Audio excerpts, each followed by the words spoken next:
এর সাথে দৃঢ় বিশ্বাসের সাথে এই চারটা আমল নিয়মিত করবেন। এবং আমি বহু মানুষকে পার্সোনালি এটার পরামর্শ দিয়েছি, ওনারা আমল করেছেন, আমল করে উপকৃত হয়েছেন।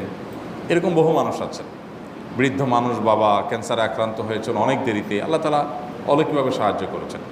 হ্যাঁ, কখনো যদি আল্লাহ তাআলা এই আমলগুলো করার পরও আমার বিপদ দূর না করেন, তাহলে হয় আমার আমলের মধ্যে কোনো ত্রুটি ছিল, অথবা আমার এই বিপদ দূর না হওয়ার মধ্যে আমার জন্য কোনো কল্যাণ নিহিত ছিল। আল্লাহ তাআলা আমার দোয়া কবুল করে যে উপকার হতো তার চাইতে বেটার কিছু হয়তো আমাকে দিবেন, এই ইয়াকিন একজন ইমানদারের থাকবে। সে চারটা আমলের এক নম্বর হলো ইস্তেগফারের আমল। ইস্তেগফার, আপনি ফেসে গেছেন কোনো জায়গায়, কোনো উপায় পাচ্ছেন না, আপনি ইস্তেগফার করতে থাকেন। আস্তাগফিরুল্লাহ ওয়া আতুবু ইলাইহি, আস্তাগফিরুল্লাহ ওয়া আতুবু ইলাইহি, আস্তাগফিরুল্লাহ ওয়া আতুবু ইলাইহি, আস্তাগফিরুল্লাহ, আস্তাগফিরুল্লাহ, আস্তাগফিরুল্লাহ আল্লাযী লা ইলাহা ইল্লা হুয়াল হাইয়ুল কাইয়্যুম ওয়া আতুবু ইলাইহি ওয়া লা হাওলা ওয়া লা